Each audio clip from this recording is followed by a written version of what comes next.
Q&A, Q&A, Q&A. It's been a while since I've answered you guys' question. Bill Gates asked, Bill Gates? Can you explain to all the novices out there why there is copper plating on the bottom of your boat, please? Norna is a wood boat, so in order to keep out the teredo worms, usually the best thing to do is to put copper plating on the bottom. And also she's a lapstrake boat,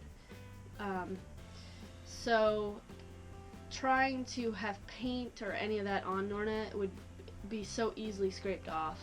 Yeah, copper essentially protects the wood because, you know, all those barnacles kind of hang on and attach and eat out some of the wood. And also to prevent from getting the teredo worms, which are very damaging to the hull of a boat. And usually most paint, especially the paint nowadays, is not as good.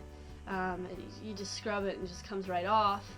And then, you know, your first scrub, you already have no bottom paint, so that means you have to haul out.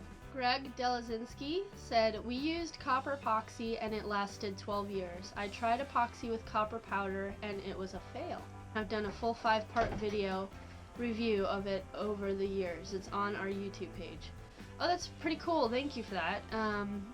We figured with the copper and epoxy, it's only going to have to last about a year anyway. Not even a full year, because we're hauling out when we get up to Maine or Nova Scotia. So really it was just more of a test, but that's really good to know, so thank you for that. AHRS Mail asked, what brand of banjo? What brand of banjo do I have?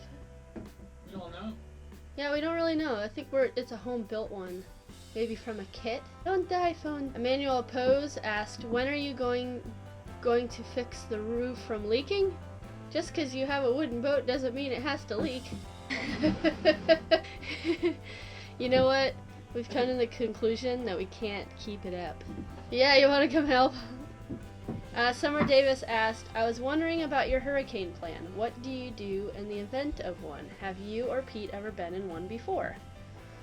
For a hurricane in Florida, see, a lot of times hurricanes will come up from the Atlantic, and they'll come across, and they'll usually come either from the south, come up through the south of Florida and ride right up the coast. Sometimes they'll shoot right through Florida. Sometimes they'll just stay offshore in the Gulf Stream and ride up. So usually the majority of the time is when a hurricane is coming up to Florida, depending on where it's going to go, you run, as long as you're 100 miles away from it, then you're a lot better off than obviously in the eye of it. And usually most of the time, if the hurricane is going north, once it's already north of you, if you've already ran inland or wherever you got to run, you can start heading south, and then usually you'll be out of it by then. And that's if you're, you know, obviously in the intercoastal. You're not going to go offshore during a hurricane anyway. And usually the majority of the time is you want to get to safe harbor before the hurricane even hits, which is hard to do because it's hard to predict a hurricane which way it's going to go. They're getting better at predicting it, but it's still not an easy one. So usually what we'll try to do is tie off in a marsh somewhere with soft edges, so if Norna does, you know, break loose off her mooring, then at least she landed on mud. But as for have we been in one, we have been in a tropical storm, and it was pretty hectic. But I'll talk more about that later. I actually got to go to work, but I just wanted to answer a couple questions before I go. And okay, see you in a little while. Looks like it belongs there. Aw. Yeah. Turn the fridge on and run, is that what you just said? The batteries are just starting to come off too. And now we're gonna kill him dead. It's fun all out though. Did you put the water jugs back in the thing? Yep. What are you doing? Put them up forward.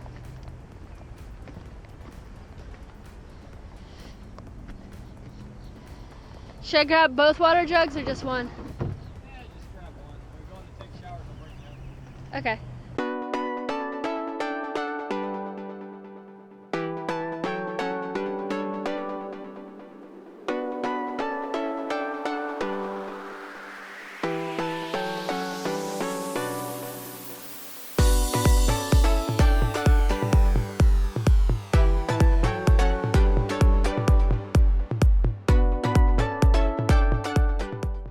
since Norna's back in the water, Pete's back to his woodworking. That's been keeping him busy the last couple days. Check out this knife. He actually, the handle was broken on it, so Pete made a new handle for it. Looks really cool, man. So we're on the boat, back to the boat, and Norna had leaked pretty bad last time it rained, so we are working on the leaks. So here's Pete, somewhere up there. Hello. He's gonna be taping and working on that, the never-ending task, he says. And I am gonna make the tarps. So I'm making tarps kind of like these for the aft cabin. And the thing about these tarps is they're gonna be removable, or at least where you could roll them up when they're dried out.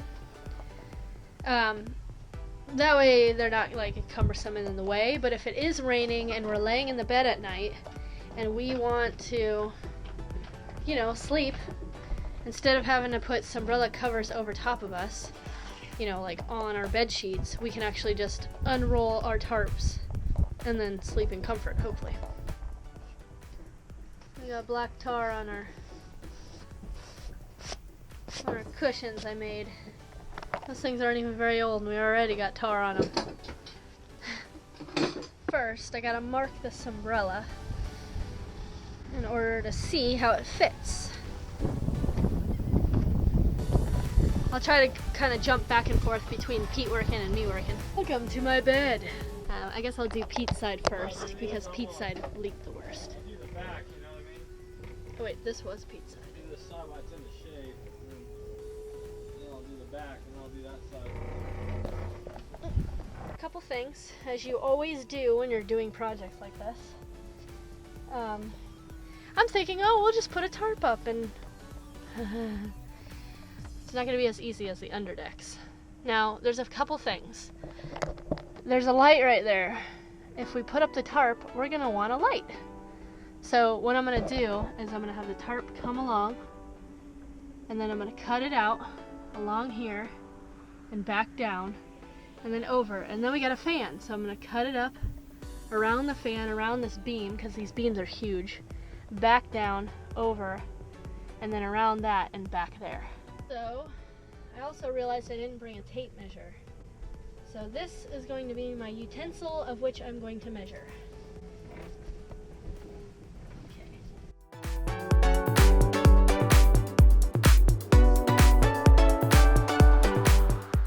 The width. Come on. Calm down.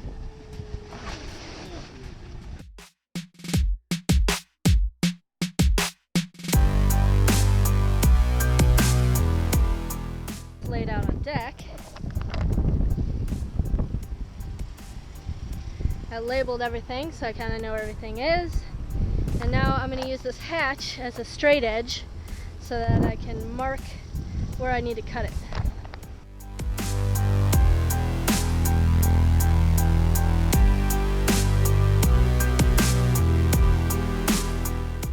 I cut it a little bit smaller, and then I cut down the edges so that I could fold it over twice and stitch the edging so it doesn't start fraying.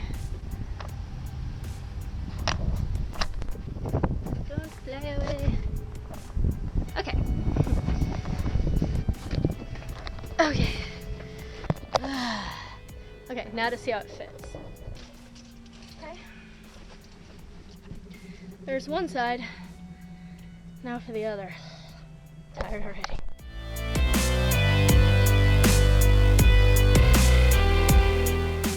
It's one bobbin, right, Layla? Are you cold, hot? What's your problem? Are you hot? It is kind of hot out. Are you hot? Let's take this off. Whoa! Is that better? Take that off. Are you hot? Layla's hot.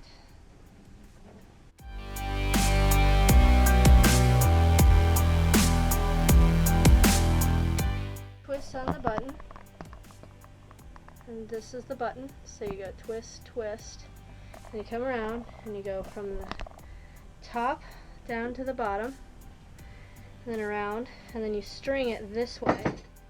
So I string it a few times, and then after I string it a few times, I take the string and I put it through here. And then I hold on to it while I twist so that it'll create the bobbin.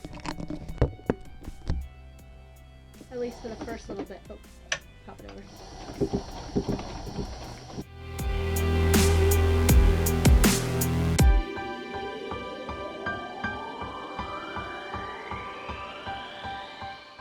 Good job!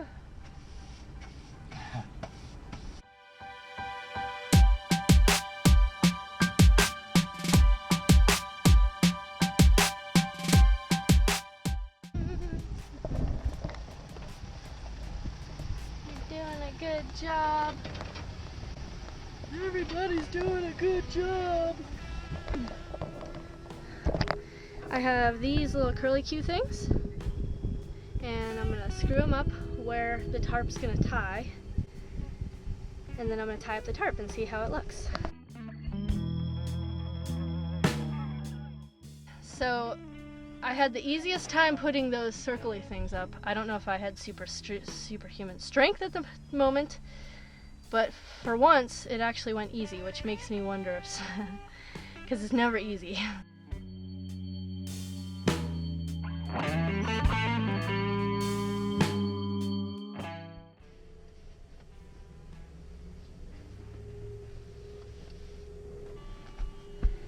And my leak on my head. Check this out.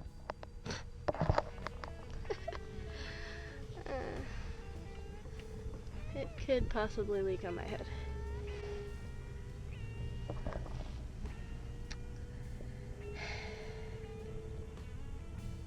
I tried. Now it can leak here, and it can leak here. Hopefully it doesn't.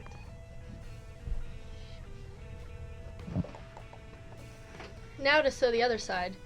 The hardest part wasn't really sewing it, it was marking the pattern. So this one I kind of have to piece together because I didn't have a long enough piece. So I'm not really looking forward to this one, but here we go. Ready for the big reveal? Pete got the deck all caulked up. Ta-da!